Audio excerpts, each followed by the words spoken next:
सास का कठोर फैसला। नमस्कार दोस्तों, सानिया वॉइस स्टोरी चैनल में आपका स्वागत है। तो दोस्तों, आज की कहानी है सास का कठोर फैसला। बहू, मुझे कमरे से बाहर निकालो, कल से कुछ नहीं खाया है। अगर तुम मुझे ऐसे ही सजा देती रहोगी तो मैं एक दिन अपने बेटे को बता दूंगी। कब तक मुझ पर ऐसे अत्याचार करती रहोगी? बहू, बहुत तेज भूख लग रही है, खाने में कुछ बनाया हो तो दे दो। कल खाली पेट गोली खा ली थी, जिसकी वजह से पूरे दिन पेट में जलन हुई। आज कुछ खाने के बाद ही दवा खाऊंगी। बुढ़िया अपने बेटे को बताने की धमकी दे रही है। चिल्लाती हुई बहू कहती, ए बुढ़िया, सुबह से रसोई की तरफ टकटकी लगाए बैठी रहती हूँ। अभी तो मैंने अपने रोहित के स्कूल का टिफिन भी नहीं बनाया है। पहले उसके लिए टिफिन बनाकर स्कूल भेज दो, उसके बाद ही तुम्हारा कुछ नाश्ता वास्ता देखूंगी। अभी जाओ बाहर, चबूतरे पे जाकर बैठ जाओ। अरे नहीं, बाहर बैठने की ज़रूरत नहीं है। एक काम करो, झाड़ू उठाओ, ऊपर छत पर पूरी सफाई कर दो। वैसे भी गंदगी बहुत ज़्यादा है, धीरे धीरे घर की सफाई करते चलो। मुझे भी घर में बहुत सारे काम होते हैं, बस बीमारी का बहाना बनाकर 4 दिनों से बिस्तर पे लेटे लेटे अपनी कमर सीधी कर रही हूँ। अब बहुत हो गया, कुछ काम धाम देखो। बहू, पहले कुछ खाने को दे दो, उसके बाद ही कुछ काम बनेगा। 4 दिनों से बीमार हूँ, ठीक से खाना भी नहीं खा रही हूँ, जिसकी वजह से शरीर में कमजोरी आ गई है। हाँ, तुम्हें तो बस काम न करने का बहाना चाहिए। जब फिर से लेट जाओ, और तुम्हारे पास दूसरा काम तो है नहीं। मैं पूरे दिन रसोई में खटती रहती हूँ। अब जल्दी से अपना बुखार ठीक करो। घर में साफ सफाई के बहुत काम होते हैं, कुछ करती धरती तो हो नहीं। तीनों टाइम खाने को चाहिए, ऊपर से बीमार होने पर दवाइयाँ चाहिए।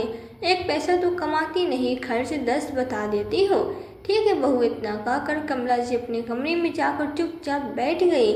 बहू जी, थोड़ा सा नाश्ता किया मांग लिया कि बहू ने तो मुझे इतना कुछ सुना दिया। बहुत देर तक कमला जी रसोई की तरफ टकटकी लगाए बैठी रहती है कि बहू उन्हें कब आवाज़ देकर कहे, आ जाओ माँ जी, नाश्ता बन गया है। लेकिन इधर तो बहू ने कुछ अलग ही सोच रखा। तो उसने रोहित का टिफिन पैक करके पूरी रसोई की साफ सफाई कर लिया और उसके बाद अपने कमरे में बैठकर फ़ोन चलाने लगी। सुबह के 9 बज गए, अभी तक बहू ने आवाज़ नहीं दी।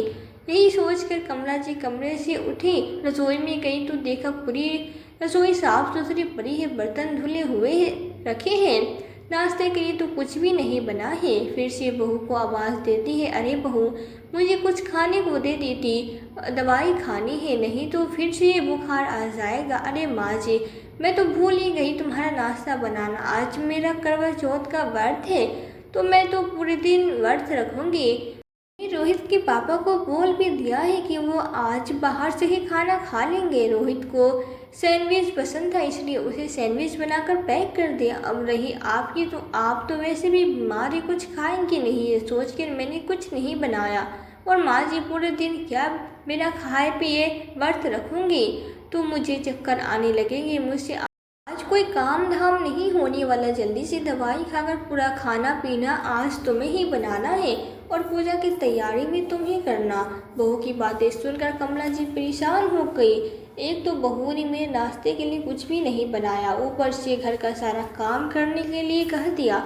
अब बहू की बात टाल भी नहीं सकती है, वरना बेटे से एक की 4 लगा देती और घर में बैठे बैठाए अपशगुन हो जाएगा और अपने मर्द का फायदा उठाकर मुझे बेटे की नज़रों में बुरा बना देगी। रसोई में रखे डब्बों को खोलते हुए कमला जी देखती है कि कुछ खाने को मिल जाए, लेकिन उन्हें खाने को नमकीन बिस्किट भी नहीं मिला। बहू नमकीन बिस्किट भी अपने कमरे में उठाकर रख लेती है। एक डब्बे में थोड़ा सा दलिया मिल गया, जिसे भून कर वो अपने लिए बना लेती है। दूध दलिया खाने के बाद दवाई खाती है। दरअसल पिछले 4 दिनों से कमला जी को बहुत तेज बुखार है, साथ में खांसी भी है। बहू बेटे ने से दिखाने के लिए कहा तो बहू ने फटाक से यह कहते हुए मना कर दिया कि यह तो मौसमी सर्दी बुखार है, डॉक्टर के पास दिखाने की क्या ज़रूरत है, अपने आप ही ठीक हो जाएगा। और दवाई खाकर अपना बुखार बिगाड़ लोगे, बिना दवाई के ही ठीक हो जाओगे। लेकिन बेटा ऑफिस से आते वक्त मेरे लिए बुखार की दवाई लेकर आ गया था, जिसे मैंने खा लिया, नहीं तो हाथ पैरों में बड़ा दर्द होता है। दवाई खाकर कमला जी थोड़ी देर के लिए अपने कमरे में आराम करने के लिए चले जाते हैं। दोपहर के 12 बजे बहू कहने लगी, माँ जी अब उठ भी जाओ, दवाई का असर हो गया होगा, अब तुम्हारा बुखार भी ठीक लग रहा है, घर की साफ सफाई करो, उसके बाद शाम के खाने की तैयारी करो। मेरा आज करवा चौथ का व्रत है, पूरे दिन बिना अन्न पानी के रहूँगी, इतना सारा काम नहीं बनेगा, अब तुम ही पूरे घर का काम संभालो। सुबह से मैंने तुमसे कह दिया था, दोपहर से कह रही हूँ, मुझसे काम की कोई उम्मीद मत रखना। मैं एक एक घंटे करके समय काट रही हूँ। भूखा रहना कितना मुश्किल होता है। हाँ बहू, यह बात तो है, भूखा रहना बड़ा मुश्किल होता है। आज सुबह ही तुमने मुझे नाश्ता नहीं दिया, नाश्ते करते करते 10 बज गए थे, सच में पेट में बड़ी जलन होती है। कमला जी के यह कहते ही बहू का मुंह बन गया और बड़बड़ाते हुए अपने कमरे में चली गई। हाँ, एक दिन नाश्ते में लेट हो जाता तो मुझे कितना कुछ सुनाती हो, कुछ करने धरने की तो है नहीं, घर में कितने सारे खर्च होते हैं, बस बैठकर खाती हो और अपना वजन बढ़ाती हो। अब तो बच्चा भी स्कूल जाने लगा है, उसकी भी फीस भरनी पड़ती है, कुछ करने की न धरने की, बस दोनों टाइम खाने के लिए चाहिए, खाना खाते रहती हो, पैसे पैर पे नहीं उठते। कमला जी की बात का बहू ने बतंगड़ बना दिया और इतना सारा सुना दिया जिसकी कमला जी ने उम्मीद भी नहीं की थी। कमला जी बड़ी मुश्किल से रसोई में गई और धीरे धीरे खाने पीने का सारा सामान बनाने लगी। शाम को 4 बजे जब वो खाना बनाकर फुर्सत हुई तो पोता भी ट्यूशन से आ गया और कहने लगा, माँ मुझे भूख लग रही है, खाने को दे दो। रोहित, आज का खाना तुम्हें अभी नहीं मिलेगा, पहले उसका भोग लगेगा, जाओ अपनी दादी से कह दो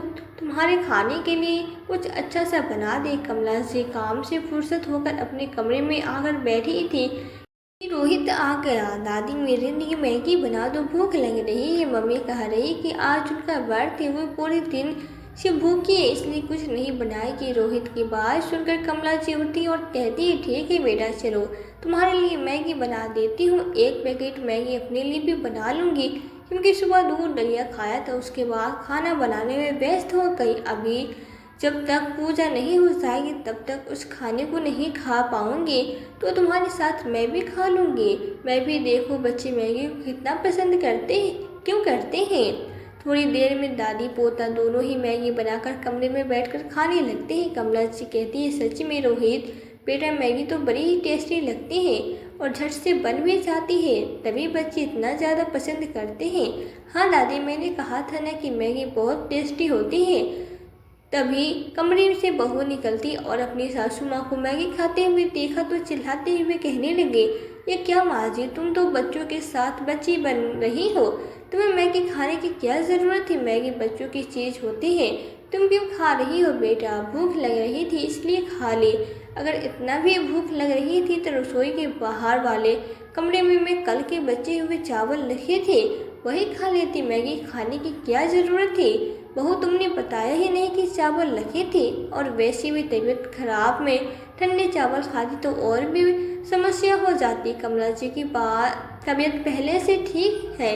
4 दिन ही बीते कि बहू कमला जी से कहती है, माँ जी सारे घर की साफ सफाई और जाले वाले तुम्हें ही निकालने हैं। बहू, मुझसे घर के इतने सारे काम नहीं बनेंगे, एक काम करो तुम सफाई कर लो, मैं घर का खाना बना देती हूँ, मुझसे पंखे साफ नहीं हो पाएगा, बुढ़ापे की हड्डियाँ है, कहीं गिर विर गई तो हाथ पैर टूटने में देर नहीं लगेगी, कुछ नहीं होगा, जाओ चुपचाप से पूरे घर की सफाई करो। घर में हाथ पर हाथ धरे बैठी रहती हो, कुछ काम धाम नहीं करती हो, कितनी मुश्किल से तुम्हारा बेटा पैसे कमा कर लाता है, इतने सारे घर में खर्च होते हैं, मेरे मायके में मम्मी पापा भैया भाभी के लिए इतनी सारी प्रॉपर्टी छोड़ रहे हैं कि वो पूरी जिंदगी कुछ न कमाए तो भी बैठ कर खा ले, लेकिन एक तुम हो जो अपने बेटे के लिए कुछ भी छोड़ कर नहीं रखा है और उसी के ऊपर बोझ बनकर बैठी हो। थोड़ी से काम धाम के लिए कह दो तो तुमसे वो भी दिक्कत होती है। हम तुम्हारे इतने सारे खर्च चलाते हैं तो तुम्हें हमारे हिसाब से ही घर में रहना होगा और हमारे हिसाब से ही घर के काम धाम करने पड़ेंगे, इसे काम के लिए तुम मना नहीं कर सकती हो। और तो और मेरी चचेरी बहन के सास ससुर के पास इतनी प्रॉपर्टी है कि सब कुछ मेरी बहन के पास है, किसी चीज़ की कमी नहीं है, उसके पास इतना बड़ा बिजनेस है, उसके ससुर को कुछ करने की ज़रूरत नहीं है। बिजनेस में से इतना कुछ हो जाता है कि आराम से बैठकर राज कर रही है, लेकिन हम हैं इधर उल्टा तुम्हारे खर्चे उठा रहे हैं। बहू की बातें सुनकर कमला जी की आंखों में आंसू आ गए और अपने पुराने दिनों को याद करने लगी कि हम क्या छोड़ देते अपने बेटे के लिए। आज हमारा बेटा नौकरी कर रहा है, मेरे लिए तो यही बहुत बड़ी बात है। हमारे पास तो इतना कुछ था भी नहीं कि हम बहू बेटे के लिए जोड़ कर रख पाते। मेरे पति दिहाड़ी मजदूरी करते थे और मैं दूसरों के घरों में काम करती थी। कैसे मुश्किलों से मैंने अपने बच्चों को पाला है, उसे पढ़ाया लिखाया है। अपने बेटे को नौकरी करते हुए देखना ही मेरी ज़िंदगी का एकमात्र मकसद था, जिसके लिए हम दोनों पति पत्नी ने भी जान लगा दी। और आखिरकार वो भी दिन आ गया जब मेरे बेटे की नौकरी लग गई। उस दिन हम दोनों की ज़िंदगी का सबसे खूबसूरत दिन था। हम खुशी से फूले नहीं समा रहे थे कि चलो अब हमारे दिन सुधर जाएंगे, मुझे दूसरों के घरों में काम नहीं करना पड़ेगा और मेरे पति को अब दिहाड़ी मजदूरी नहीं करनी पड़ेगी, क्योंकि उनकी भी तबीयत ठीक नहीं रहती थी। लेकिन बेटे की फीस भरने के लिए वो मजदूरी करने के लिए जाते रहते थे। बेटे की नौकरी लगने के 6 महीने बाद ही वो हमसे कहा था कि उसे एक लड़की पसंद है जिससे वो शादी करना चाहता है। मैं बेटे की खुशी को आगे रखते हुए उसकी शादी आंचल से कर दी। आंचल मेरे घर में आ गई। बहू के आने पर मेरे पैर ज़मीन पर नहीं पड़ रहे थे, क्योंकि मैं बहुत खुश थी कि चलो आज हमारे पास 2 कमरों का पक्का घर हो गया है। किराए के छोटे कमरे में हमने 1-2 कमरे का पक्का घर ले लिया था।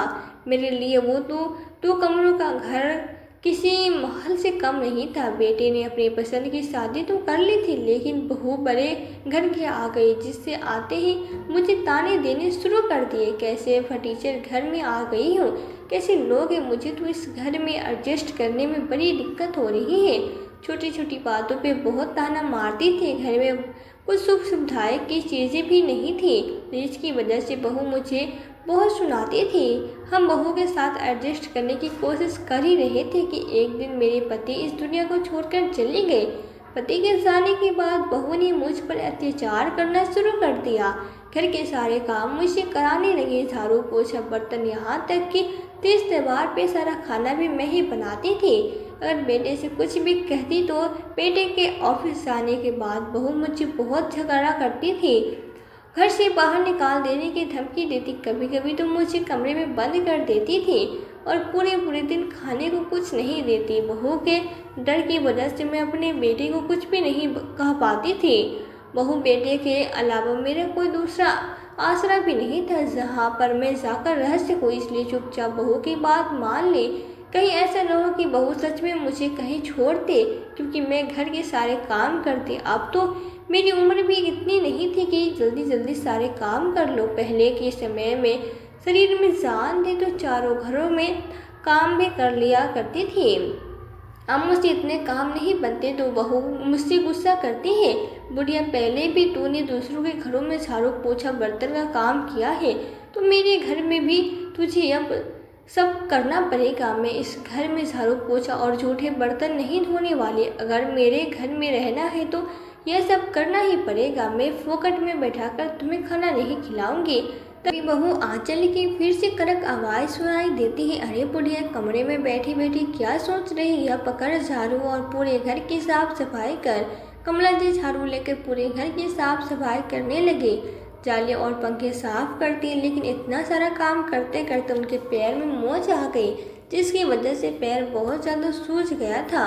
लेकिन बहू को इससे कुछ भी लेना देना नहीं था। घर में कमला जी बड़ा ही निराश महसूस कर रही थी। ऐसा लग रहा था कि किसी ने उन्हें बंधुआ मजदूर बना लिया हो। अपने ही घर में वे एक काम वाली बाई बनकर रह गई थी। रात में जब बेटा आया, कमला जी ने सोच लिया था कि आज भी बेटे से सब कुछ कह कर रहेगी, कुछ भी हो जाए। बेटे के आते ही बहू घर के सारे काम ऐसे दिखा दिखा कर करने लगती है कि सारे काम वही करती है। मैं तो पूरा दिन बैठी रहती हूँ। बेटे को भी इतना समय नहीं होता कि वो कभी यह जान सके कि घर के सारे काम कौन करता है, क्योंकि बेटे के आने के बाद बहू आगे आगे सारे काम करती थी। आज मैं अपने बेटे को सच्चाई बताने की सोच ली थी। जैसे इस शाम को बेटा ऑफिस से आया, मैं उसके पास जाकर बात करने लगी और उससे बताया कि मेरे पैर में काम करते करते मोच आ गई है। मेरे पैर पर दवा लगाते हुए बेटा कहता है, माँ तुम्हें इतना सारा काम करने की क्या ज़रूरत है? अब तुम घर के इतने सारे काम मत किया करो। तुमने माँ से घर के इतने सारे काम करवाए। आंचल को आवाज़ देते हुए अर्जुन कहता है तो आंचल आंखें दिखाते हुए कहती है, माँ जी ने क्या काम किया है? कुछ भी तो नहीं किया है, सारा काम मैंने किया है। देख लो मेरे हाथ बहुत दर्द हो रहे हैं। पूरे घर की साफ सफाई करते करते मेरे हाथ पैर दर्द हो रहे हैं। और माँ जी झूठ बोल रही है। बहू की बातें सुन कमला जी दंग रह गई कि कितनी सफाई से बहू ने बेटे के सामने झूठ बोल दिया। और तुम्हें क्या लगता है अर्जुन कि मैं तुम्हारी माँ से काम करवाऊंगी? मैं माँ जी से कोई काम नहीं करवाती हूँ। जितना उनका मन करता है उतना करती है, बाकी अपने कमरे में आराम करती है। घर के सारे काम मैं ही तो करती हूँ। चिड़चिड़ाते हुए आंचल ने कहा तो अर्जुन से बात को हल्के में लेते हुए अपनी माँ से कहा, माँ तुमसे जितना बनता है उतना किया करो, नहीं बनता तो आराम से बैठो। अब जाओ, आप भी जाकर सो जाओ। सुबह मुझे अपने ऑफिस के काम से शहर से बाहर जाना है। परसों सुबह तक वापस आ जाऊंगा। इतना कहकर बेटा अपने कमरे में चला गया। लेकिन इधर कमला जी को पूरी रात नींद नहीं आई कि घर में रहते हुए उन्हें बड़ी घुटन हो रही है। बेटे से भी कहा तो बहू ने अपनी सफाई से मुझे झूठा साबित कर दिया और सारे कामों का श्रेय खुद ले लिया। मुझसे घर के सारे काम ही करवाती है और मुझे यह भी नहीं बताने देती कि सारे काम मैं खुद करती हूँ। पूरी रात कमला जी सोचती रही, उन्हें नींद नहीं आई और सुबह उठकर उन्होंने एक निर्णय लिया। बेटे के जाते वो भी मंदिर जाने का बोलकर कहीं चली गई।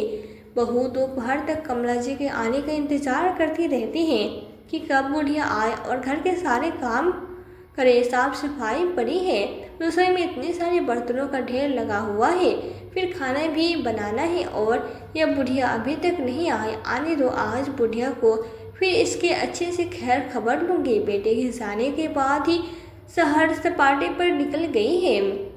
गुस्से के मारे आंचल लाल पीली हो जा रही थी। इधर कमला जी दोपहर तक या रात तक नहीं आती है।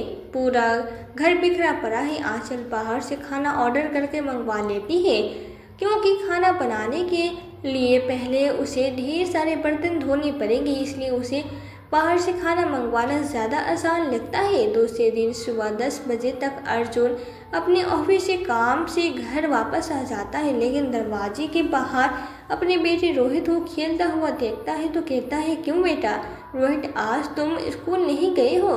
हाँ पापा, आज मम्मा ने टिफिन भी नहीं बनाया, इसलिए मैं स्कूल नहीं गया। बेटे की बात सुनकर अर्जुन जैसे ही घर के अंदर कदम रखता है तो देखता है पूरा घर अस्त व्यस्त पड़ा है, कहीं भी कुछ भी सामान पड़ा हुआ है।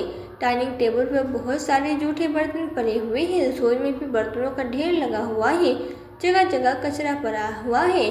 सोफे पे रोहित ने चिप्स कुरकुरे बैठकर खाए थे, वो भी कचरा भी पड़ा हुआ है। कमरों का भी कुछ ऐसा ही हाल था। अपने घर को इस तरह से अस्त व्यस्त देखकर अर्जुन डर जाता है कि पता नहीं क्या हुआ है। कमरे में जाकर देखा तो आंचल अपनी सहेली से बात कर रही थी। शिबू, ये बुढ़िया पता नहीं कहाँ चली गई है, कल सुबह से ही गायब है। घर का कोई काम ही नहीं हुआ है। रसोई में बर्तनों का ढेर लगा हुआ है। मैं न तो साफ सफाई करूँगी न ही जूठे बर्तन धुलूँगी। अरे मुझे इस घर में आए हुए 4 साल हो गए हैं, आज तक मैंने एक बर्तन नहीं धुला और घर की साफ सफाई भी नहीं की है, क्योंकि मैं तो बुढ़िया से ही सारा काम करवाती थी। आने तो बुढ़िया को एक एक करके सारा काम करवाऊंगी, बस उनके आने के इंतज़ार कर रही हूँ। दरवाजे पे खड़ा हुआ अर्जुन अपनी पत्नी आंचल की यह सारी बातें सुन लेता है और उसके पैरों के नीचे ज़मीन खिसक जाती है। उसे तो लगता है कि उसकी पत्नी आंचल उसकी माँ का बहुत अच्छे से ख्याल रखती है, क्योंकि वो अपनी माँ को बहुत चाहता था। लेकिन ऑफिस और जॉब की व्यवस्था की वजह से वो घर पर टाइम नहीं दे पाता था, जिसकी वजह से उसे पता ही नहीं था कि घर में कौन ज़्यादा काम करता है। शादी के बाद उसने आंचल को हिदायत भी दे दी थी कि माँ के साथ अच्छे से पेश आए, और उसकी माँ ने पूरी ज़िंदगी बहुत काम किया है तो उसे ज़्यादा काम की उम्मीद मत रखना। तभी उसे एक दिन पहले वाली माँ की बात याद आती है, जब माँ कह रही थी कि आज उसने पूरे घर की साफ सफाई की है, जिसकी वजह से उनके पैर में मोच आ गई है। दरवाजे पे खड़े हुए अर्जुन की आंखों में माँ के बात को याद करके आंसू आ गए कि मेरी माँ सच कह रही थी, सच में बहू घर के सारे काम करवाती है। आज मेरी माँ घर पे नहीं है तो देखो पूरा घर किस तरह से बिखरा पड़ा है, यहाँ तक कि मेरा बेटा भी स्कूल नहीं गया। पत्नी की सच्चाई आंखों के सामने आते ही अर्जुन गुस्से में आग बबूला हो गया। दरवाजे को पटक कर वह माँ के कमरे की तरफ भागता है। माँ माँ कहाँ हो आप? अर्जुन की आवाज़ सुनकर हड़बड़ाते हुए आंचल फोन को रख देती है और अर्जुन की तरफ आते हुए कहती है, देख रहे हो अर्जुन, तुम्हारी माँ कल से सैर सपाटे पे निकल गई है, पता नहीं कहाँ गई है, बताकर भी नहीं कि उनकी चिंता में मुझसे घर का कोई काम धाम भी नहीं बन रहा था। चिंता के मारे इतनी परेशान हूँ, किसी वजह से रोहित को भी स्कूल नहीं भेज पाए। आज आने दो माँ को अच्छे से समझाना। अपनी पत्नी आंचल के झूठ को सुनकर अर्जुन को बहुत तेज गुस्सा आता है और उसके गाल पर एक जोरदार थप्पड़ जड़ देता है। शर्म नहीं आती आंचल तुम्हें झूठ बोलते हुए? कहाँ है मेरी माँ? मेरी माँ कहाँ है, गई है? मैंने तुम्हारी और तुम्हारी सहेली की सारी बातें सुन ली है, अब मुझसे झूठ बोलने की कोशिश मत करना। तुम्हारी सारी सच्चाई मुझे पता चल गई है कि तुम मेरी माँ के साथ कैसे व्यवहार करती हो। अर्जुन के मुंह से अपनी सच्चाई सुनकर आंचल के पैरों के तले जमीन खिसक जाती है, क्योंकि अभी तक वो तो अपने पति की नज़रों में बहुत अच्छी बन रही थी।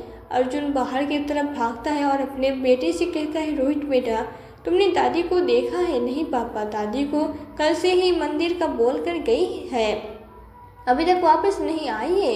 अर्जुन गाड़ी उठाकर भागा भागा मंदिर की तरफ गया। मंदिर के चारों तरफ देख लिया, उसे कहीं पे उसकी माँ नजर नहीं आई। मंदिर की सीढ़ियों पर बैठकर वो रोने लगा। उसे अपनी माँ की बचपन की तकलीफ़ें याद आने लगी कि कितनी तकलीफ़ों से उसकी माँ ने उसे पढ़ाया था, और आज मेरी माँ मुझे छोड़कर चली गई है क्या? तभी उसकी नज़र सड़क पर झाड़ू लगाते हुए एक महिला की तरफ गई। वो भागकर झाड़ू लगाने वाली महिला के पास गया, जिसने एक लंबा सा घूंघट निकाला हुआ था। महिला के पास जाकर अर्जुन माँ को आवाज़ देता है। बेटे की आवाज़ सुनकर झाड़ू लगा रही महिला हाथ से झाड़ू छोड़ देती है और दूसरी तरफ जाने लगती है। तभी अर्जुन समझ जाता है कि यह उसी की माँ है। हाथ पकड़कर कहता है, माँ आप कहाँ जा रही हो? क्या इस तरह से अपने बेटे को छोड़कर कहीं जा सकती हो क्या? और आपको सड़क पे झाड़ू लगाने की क्या ज़रूरत है? आप कल से घर क्यों नहीं गए? बेटे की बात सुनकर अपने चेहरे से पल्लू को हटाकर कमला जी फूट फूट के रोने लगती हैं और कहती है, बेटा अब मैं घर नहीं आऊँगी, घर में बहू मुझसे पूरे दिन काम कराती है, मुझसे बुढ़ापे पे इतने सारे काम नहीं बनते हैं। अगर तुमसे कुछ भी कहती हूँ तो बहू मुझे झूठा साबित कर देती है, इसलिए मैंने सोच लिया है कि अब मैं मंदिर में ही रहूँगी और सुबह शाम मंदिर में और उसके आसपास की जगह पर झाड़ू लगाकर मुझे कुछ पैसे मिलेंगे, उसी से अपने 2 वक्त का खाना खा लूँगी, पर घर नहीं आ जाऊँगी। कम से कम इधर इतना तो है कि एक घंटे सुबह शाम काम करने के बाद पूरे दिन के लिए मैं आराम से तो बैठूँगी, लेकिन बहू के घर में पूरे दिन काम में लगी रहती हूँ, मुझसे अब इतने सारे काम नहीं बनते बेटा, बुढ़ापा आ गया है। माँ की दर्द भरी बातें सुनकर बेटा माँ माँ करके रोने लगता है और कहता है, माँ मुझे माफ़ कर दो, मैंने आपकी बातों को सीरियस नहीं लिया, यह उसी का नतीजा है, और मैंने अपनी पत्नी आंचल पे कुछ ज़्यादा ही भरोसा कर लिया है। मुझे नहीं पता था कि पीठ पीछे वो आपके साथ इस तरह का व्यवहार करती हैं। आप चलो घर, वो घर आपका है, आप इधर इस तरह से मंदिर में नहीं रह सकती हैं, अपने बेटे के घर चलो। जबरदस्ती अर्जुन अपनी माँ को घर लेकर आ गया। माँ को कुर्सी पे बैठाता हुआ कहता है, माँ अब आप घर में आराम से बैठो, आपको कोई काम करने की ज़रूरत नहीं है। तब तक आंचल के माता पिता भी घर आ जाते हैं, जिन्हें देखकर आंचल दंग रह जाते हैं। माँ आप अचानक से मेरे ससुराल कैसे आ गई? बेटी दामाद जी का फ़ोन आया था इसलिए हम आए हैं। बड़े ही गुस्से में लग रहे थे। क्या हुआ बेटा, सब ठीक तो है ना? हाँ हाँ माँ, आप घर वापस जाओ, इधर तो सब ठीक है। तभी पीछे से अर्जुन कहता है, नहीं माँ, कुछ भी ठीक नहीं, आप अकेले घर वापस मत जाओ, अपनी बेटी को भी अपने साथ ले जाओ। मुझे आपकी बेटी की अब इस घर में कोई ज़रूरत नहीं है। क्यों बेटा, ऐसा क्या हुआ जो? अर्जुन उसकी बेटी की सारी सच्चाई अपने सास ससुर को बता देता है, जिसे सुनकर उसकी माँ भी बड़ी दुखी होती है और कहती है, बेटे मुझे नहीं पता था कि तू अंदर से इतनी कठोर है। तुझे अपनी बूढ़ी सास से इतना काम कराते हुए शर्म नहीं आई? माँ आप जो भी हो, लेकिन आप अपनी बेटी को अपने साथ लेकर जाना। मैं अब इसको अपनी माँ के साथ नहीं रख सकता हूँ। मुझे आंचल पे बिल्कुल भी भरोसा नहीं, मेरे पीठ पीछे माँ के साथ किस तरह का व्यवहार करेगी।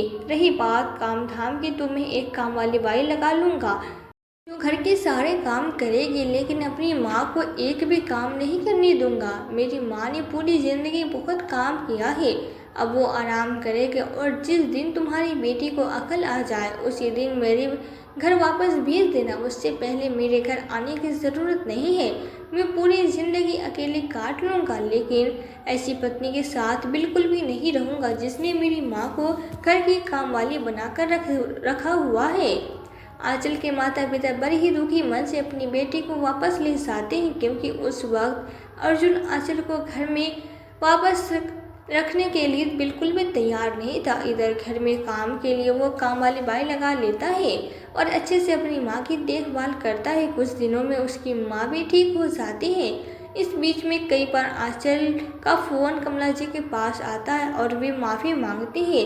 पूरे 6 महीने बीत गए। आंचल के स्वभाव में अब बहुत कुछ बदल चुका था, क्योंकि मायके में भाई भाभी के साथ लंबे समय तक रहना आसान नहीं होता है। भाई भाभी के ताने सुन सुनकर उसे भी अकल आ गई थी, इसलिए एक दिन वो ससुराल आती है और अपने सास से माफ़ी मांगने लगती है। माँ जी, मुझे अपने किए पे बड़ा ही पछतावा है। मैंने सच में जो किया है वो बहुत ही गलत किया है, लेकिन अब मैं कभी भी आपके साथ गलत व्यवहार नहीं करूँगी। अगर ऐसा कुछ भी किया तो आप अपनी बेटे को बता देना।